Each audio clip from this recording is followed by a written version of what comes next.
Hello my friend and welcome back to another lesson. In this presentation, I'm going to be introducing you to the basic theory that governs the PineScript language.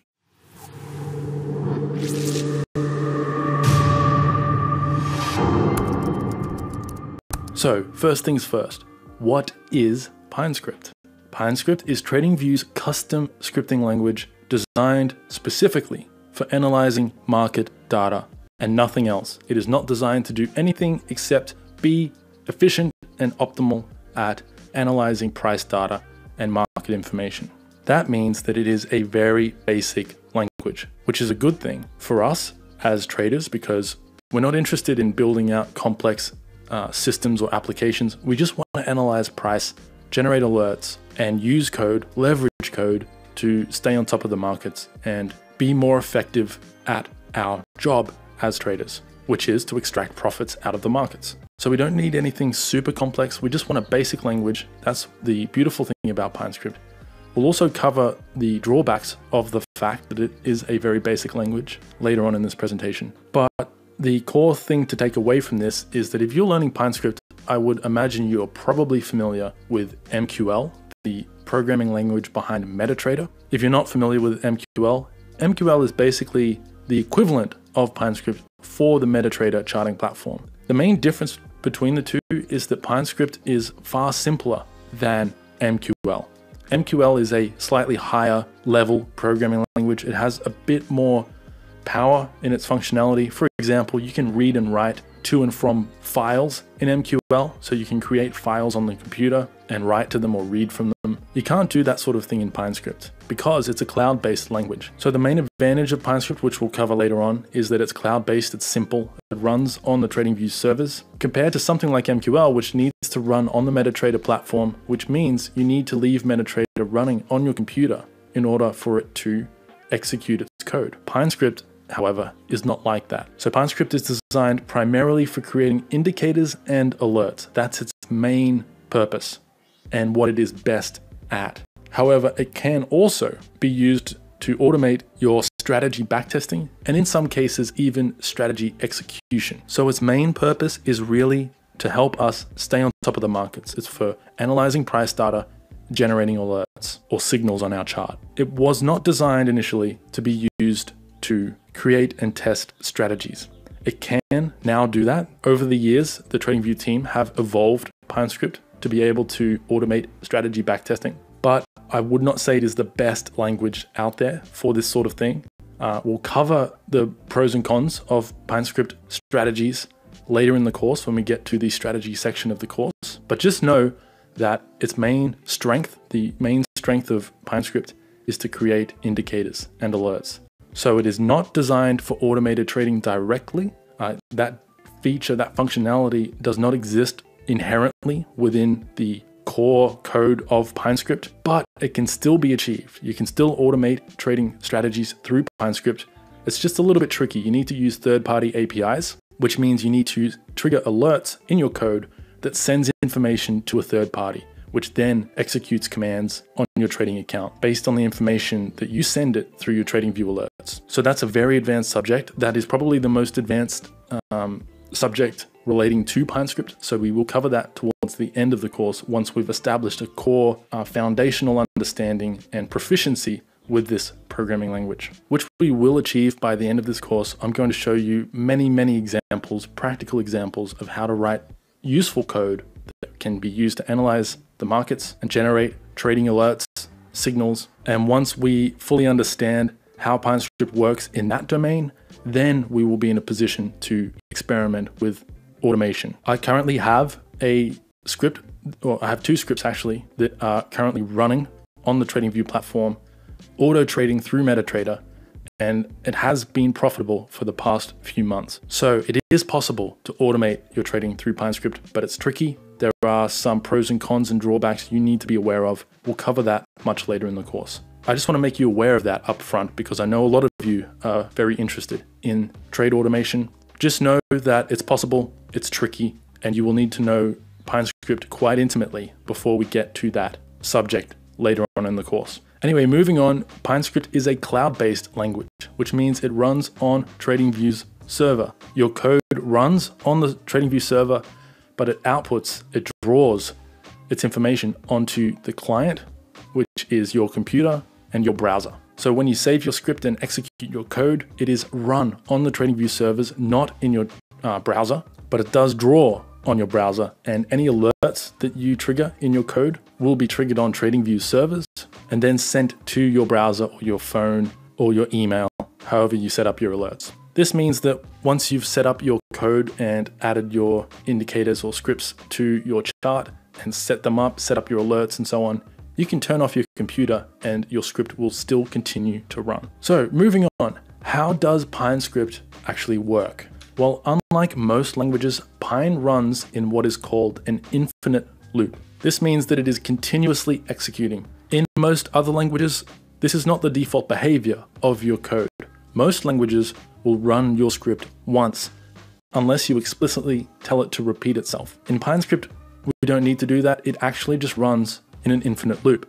But the way that it works is when you add a script to your chart, your script code is executed on the close of each historical bar. So your script will run from the very first bar on your chart all the way up to the one before the currently active bar, and it will process its data based on the information that that candle contains on its closing price. So it does not simulate the movement of the candle. The only thing your script code can know about historical price action is what its high was, what its low was, what its open was, and what its close was. And so your script code will execute based on that information. And then once it reaches the currently active bar, so the real-time bar on your chart, the current bar that hasn't yet closed and become a historical bar, then your code is executed on each change in price or volume. In other words, each tick. So whenever your candle moves on your chart or volume changes, and sometimes volume can change and price doesn't change, your script code will be executed if either of those things happen on the real-time bar. All of this is done on TradingView's servers. So as I mentioned earlier, your Pine code is executed on the TradingView server, not your browser. And then any drawing functions or alerts or any outputs that your script generates are drawn or executed onto your browser's chart. So as I said earlier, you don't need to leave your computer running, you don't need to leave your charts open. Once your code is added to your chart, if you have set up any alerts, all of that will be handled on the TradingView servers in the cloud. Now, there are 3 different unique types of scripts that we can create in PineScript. We have indicator scripts, we have strategy scripts, and we have library. I'll be covering all of these in their own sections throughout the course. The most commonly used type will be the indicator type. The strategy type can be used for automated backtesting, but you will need to have a thorough understanding of how indicators work before you will be able to effectively write a strategy script. So we will start focused on indicators in this course, and we'll progress to probably libraries next, and then strategies. So a library script is different to both indicator and strategy scripts. It is basically what it sounds like. It's a library. So if you think of a real life library that contains books that people can borrow, a library script is the same idea. It's a script that you write once, and all of the code in that library script can be borrowed by other scripts, including other library scripts. So for example, I have a script called my Zen library script where I put in all of the functions that I commonly use. So any code that I use in many of my scripts, for example, candlestick pattern detection code, stop loss calculation code, things that I do in my scripts that don't change from script to script. So I basically copy and paste the code into all of my scripts. I have now moved all of that code that I frequently reuse into a single library script, and every script that I write that needs access to that code, I can import that library into my code, into my indicators, into my strategies, even into other libraries, and I can reference that code.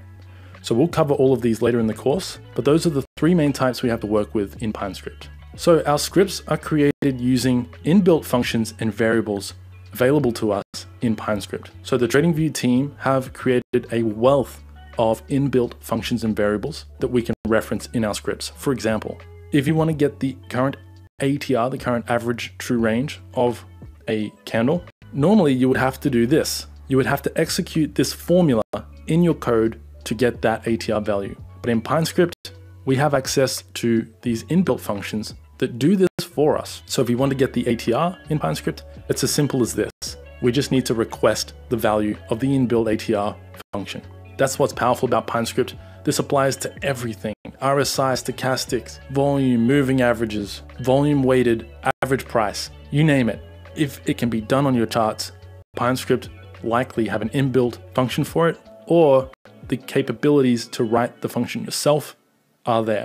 So moving on, what is an indicator script? I already went over this briefly, but let's go into more detail. An indicator script is a standard PineScript type designed for creating indicators and alerts. So by indicators, I mean things like something that analyzes price data like an oscillator, so like an RSI indicator or a moving average. We can create our own versions of these indicators by combining them into a single indicator. I have several scripts that work with several indicators and combine them all to create tools to analyze price data, which then notify me of profitable trading setups with an edge over the markets. That's the main purpose of indicator scripts, at least custom built scripts. So you can create indicators of any kind. You could create your own proprietary indicators, for example.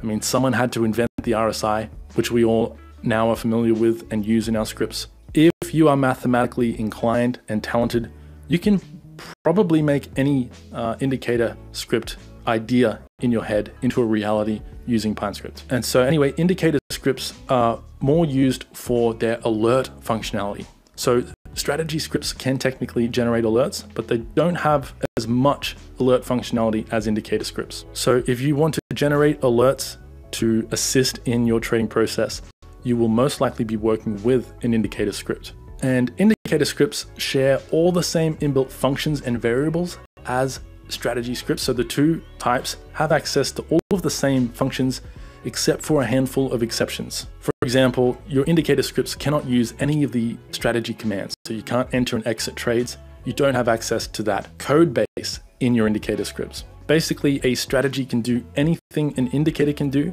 except for generating certain types of alerts, and an indicator can do anything a strategy can do except for managing strategy commands. As I said earlier, we will be working with indicator script types the most in this course, especially in the beginning. So you will become very familiar with this type of script by the end of the course. Moving on, what is a strategy script? A strategy script is a specialized PineScript type designed for backtesting our strategies in the tester system. So here's an example of that. Now, there are some limitations with the strategy tester, especially if you're a Forex trader. We'll cover the limitations, the risks and dangers you need to be aware of in the strategy section of this course. But even though certain strategies do not perform well with the TradingView strategy tester system, they can still be quite useful, and I use them frequently in my own trading process. Now, strategy scripts, as I mentioned earlier, do not have access to a handful of indicator functions. Specifically, they have limited alert functionality compared to indicators. We'll cover that in future lessons. It's not really an issue, but it's something you need to be aware of if you're dealing with script alerts. For the most part, you are better off using indicators for alert-based scripts than strategies, but we'll cover that in more detail when we get to the strategy section of the course. So a strategy script has access to the strategy namespace or library of functions, and these strategy commands are used for placing and managing mock trades. So here's an example of what I'm talking about. If you type strategy.control space or command space on a Mac into the Pine editor, we get a full list of all of the functions available to us when working with a strategy script.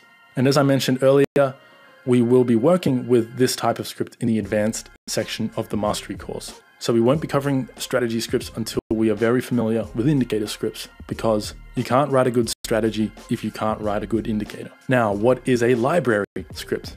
I've already mentioned briefly what this is, but basically it is a unique type of script which is used to share code between scripts. So a library script can be imported into indicator scripts, strategies, and even other libraries. It can also be published publicly or privately, but it cannot be imported into public scripts if it's published as private. So what I mean by that is, if you write a library of code and you publish it privately so that no one else can see the code, but they can still use it, then they cannot import your private library into a script that they want to publish as public. So in other words, you can't use hidden library code in a public script. But if you publish your library publicly, you can use it in any script. And by publicly, I mean open source so that everyone can read your source code. We'll cover how you publish your scripts later on in the course. But as I said, if your library is public, then anyone on TradingView can import your library and can read your code. Now, library scripts have several limitations compared to indicator and strategy scripts because they are designed specifically to be shared across all types of scripts. So there are certain things you cannot do with a library script that you can do with an indicator or strategy script. But we will cover this type of script in much more detail later on in the course. So moving on, what are PineScript's limitations? There are a few. We need to address them so that we are all on the same page and we all understand exactly what we're in for when it comes to learning Pine. First of all, PineScript is extremely simple, which means there is no framework for building complex applications. You're not going to be building games or phone apps or anything like that with PineScript. It's not possible. It also does not have high-end functionality, meaning it cannot access files and it cannot read websites and that sort of thing like language like Python or MQL or Java can. Now, there are ways to retrieve certain types of data in PineScript relevant to trading. So for example, you can get company financials, you can get sentiment data, you can get things like how much oil supply is in the market and what interest rates are and things like that using certain functions in PineScript, such as Quandl, which is a third-party data service that PineScript have integrated with. You can do some really interesting stuff with that service, but you cannot directly read websites from within PineScript or read and write to files or access databases or anything like that. There are also some computational resource limitations on the server side.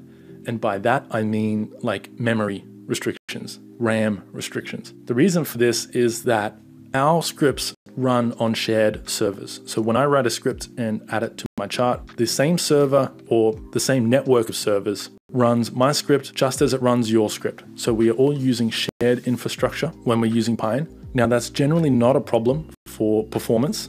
All of our scripts run pretty quickly on the TradingView servers. They're doing a great job of managing their resources and keeping scripts running. I've never had a script fail to run or fail to trigger an alert or anything like that due to server-side issues, but there are some resource limitations in our scripts. For example, there is a limit to how many you can reference in your script. It's quite a high limit depending on the time frame you're on. For example, on the daily chart, you can access decades of data, but on a 1-minute chart, you can only access a few days of data at a time because there are thousands of candles per week. And so that can be a problem on lower time frames, but we'll get to that later on in the course. There are some ways to get around part of these limitations, but these are still issues that you need to be aware of. There is also a limit to how much data you can request from other markets or time frames. So for example, if you're working on a crypto script, it's not possible to make your script reference every top 100 coin on the market. I can't remember the limit. We'll cover that in a future lesson when we get to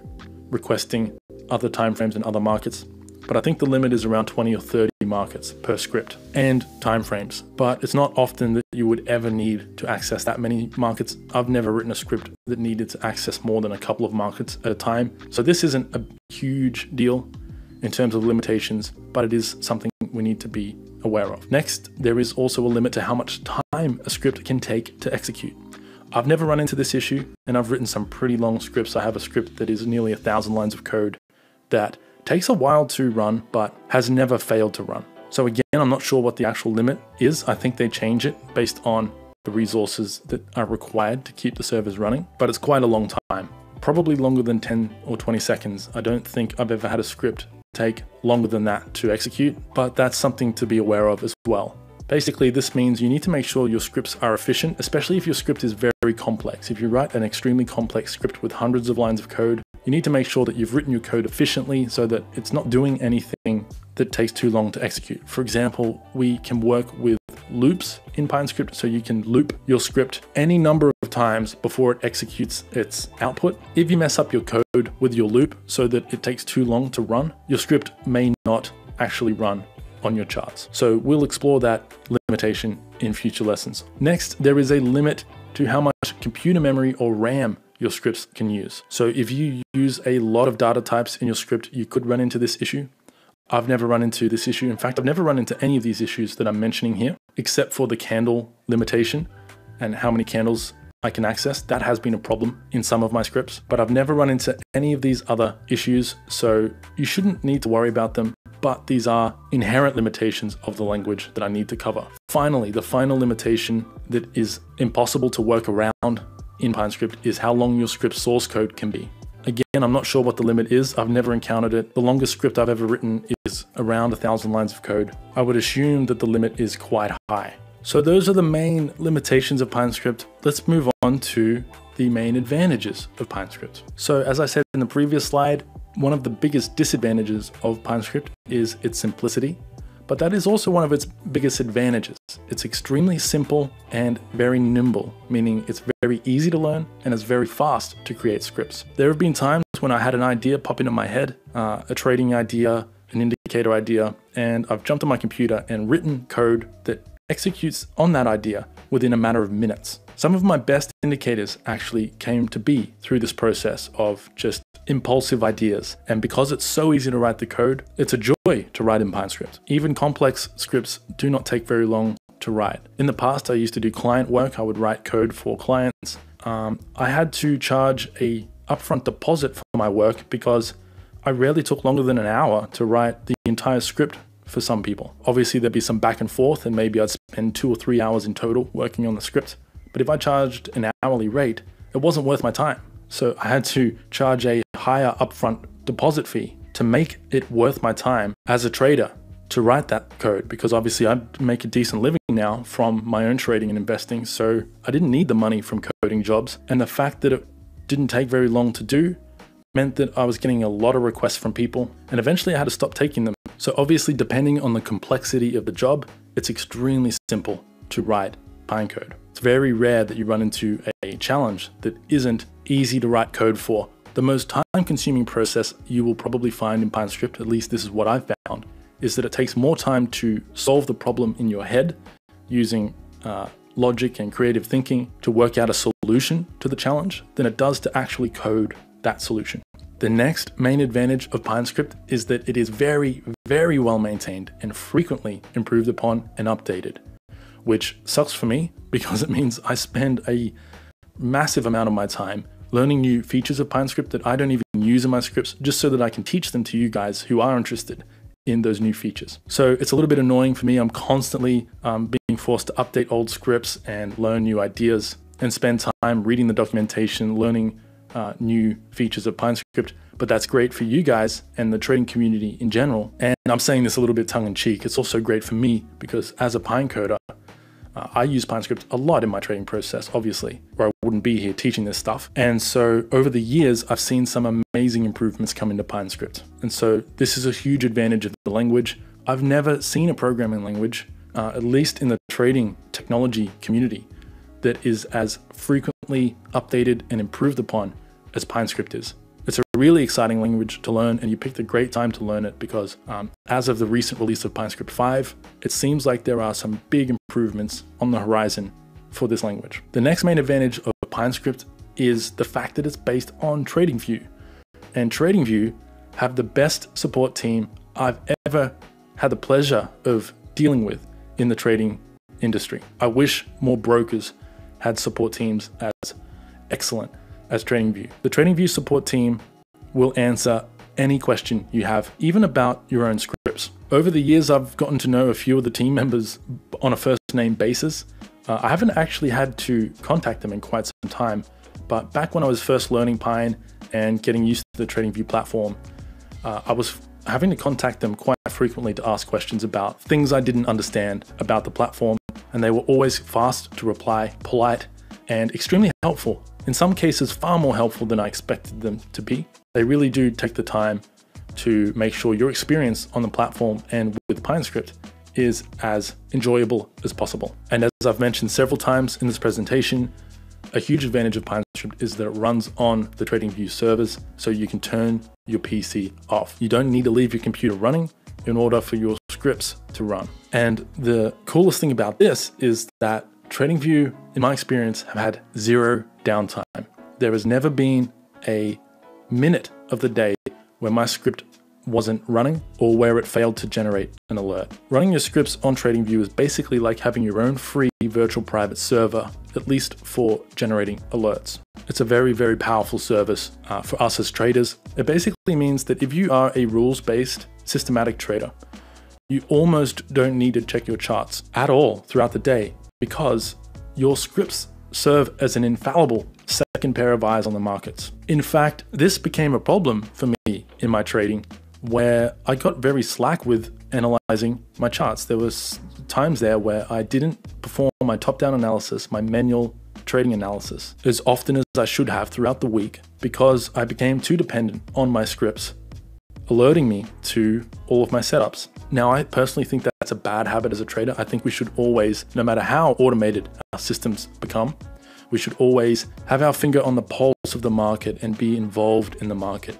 and continue to build our experience as traders, our RAS, our reticular activating system, our pattern recognition. That's an important skill to develop as a trader, even if you are heavily dependent on technology and scripts. So that's just a word of warning. PineScript is so awesome that it can actually create bad habits for you as a trader in terms of you getting slack and becoming lazy with your trading process because you become too dependent on your scripts to do the work for you. It's a good problem to have, and that's why I count it as an advantage, but it can be a problem, so be aware of that. Another advantage of PineScript is that it is custom tailored specifically for TradingView charts, meaning there is no fluff, there is no bloat. There is nothing included in the PineScript language that doesn't need to be there. That makes it extremely agile and powerful for analyzing price charts. But as I mentioned in the previous slide about its disadvantages, it also means that we can't build the next killer mobile game in PineScript. But why would you want to do that anyway when there's other languages out there designed specifically for that purpose? PineScript is designed specifically for analyzing charts, and it does it very, very well. And without the need to download complex software or integrated development environments like coding software to help you write your code, all of that's included in your browser in the TradingView platform. The final advantage that I want to include here is the fact that we have easy access to dozens of pre-existing trading indicators and formulas. If it exists and it's popular among traders, it's included in the PineScript language as an inbuilt function or an inbuilt variable. It is very, very rare that you will come across an indicator or an analysis technique that isn't already inbuilt in the PineScript and can't be accessed very simply with very few lines of code. This is what makes it so fast to produce indicator and strategy scripts. The fact that we don't have to manually write out the formulas for many of the popular indicators out there like you would if you're working with Python or any other higher end language.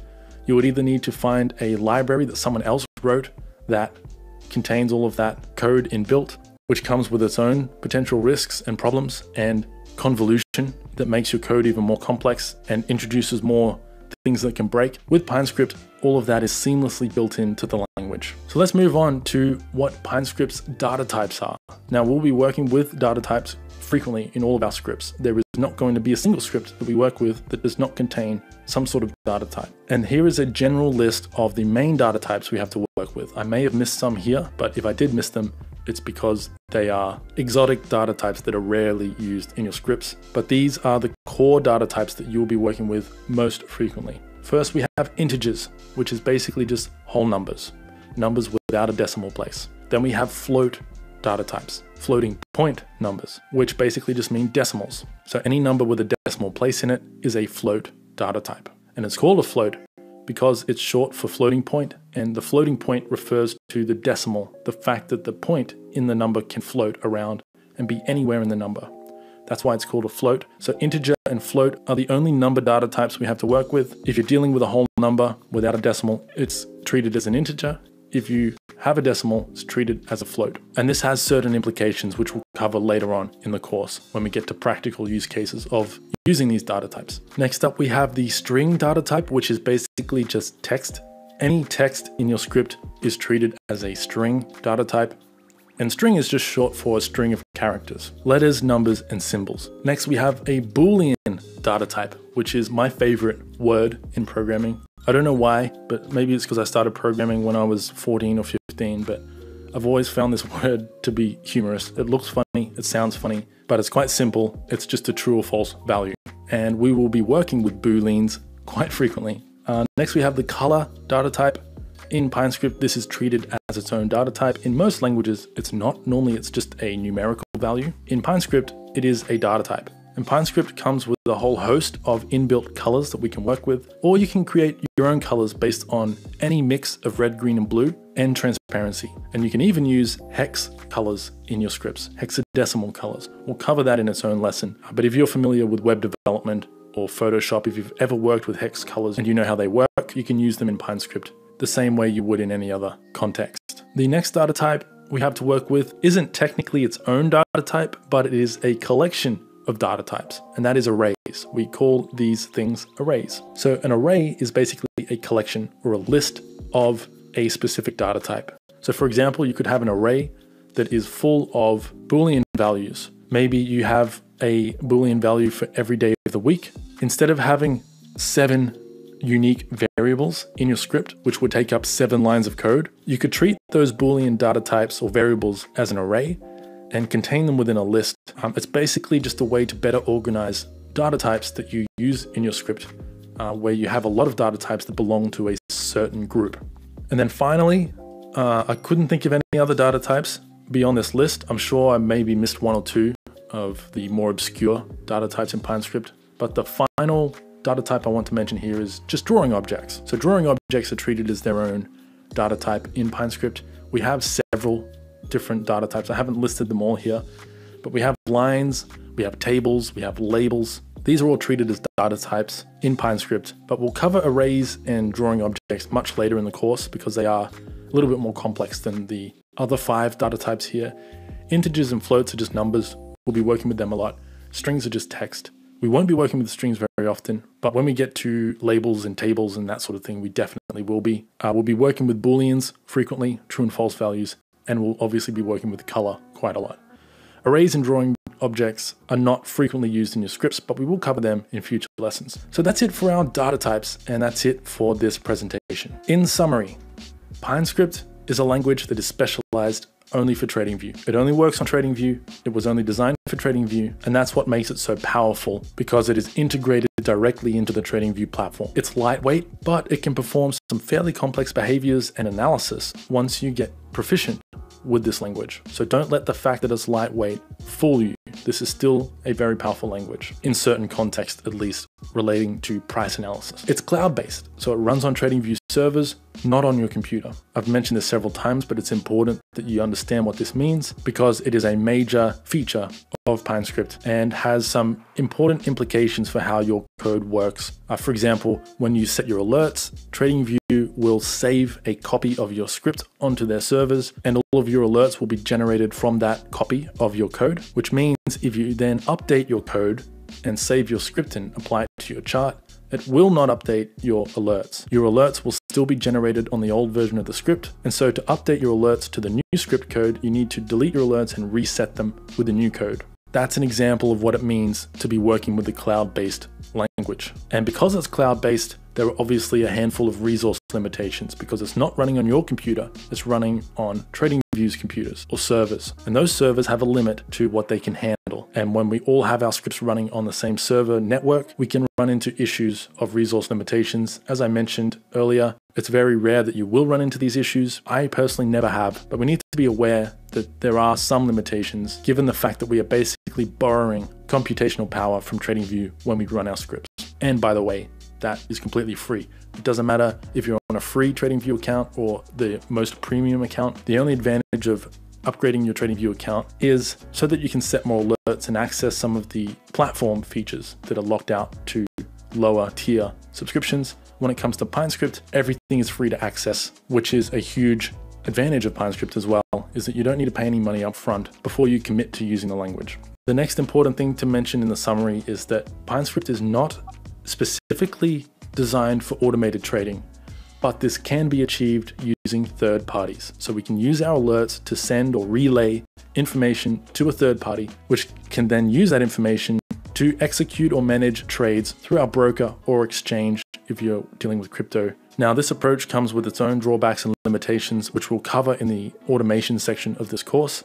but that's important to mention. It is possible to automate your trading successfully and profitably through PineScript, but it's a little bit tricky. It's not as intuitive as other languages like MQL might be, where that language was specifically designed to allow you to auto trade. PineScript is designed to analyze charts, but as I mentioned, because we can trigger alerts and send any kind of information we want in those alerts to other websites, other services, we can achieve automated trading through PineScript, which we'll cover much later in the course.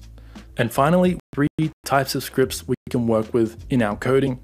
We have indicator scripts, which is used for creating general indicators and tools. We have our strategy scripts, which are for creating TradingView tester scripts to backtest and execute mock trades, demo trades on price data to see how your strategy might have theoretically performed over historical price data. And then finally, we have libraries, which are used for creating reusable code libraries that can be referenced by other scripts. And that's it for this presentation. I hope you found this interesting. If you did, then you're definitely in the right place. And I look forward to seeing you in the future lessons where we start applying this information in practical and useful applications. I'll speak with you in the next lesson. Take care.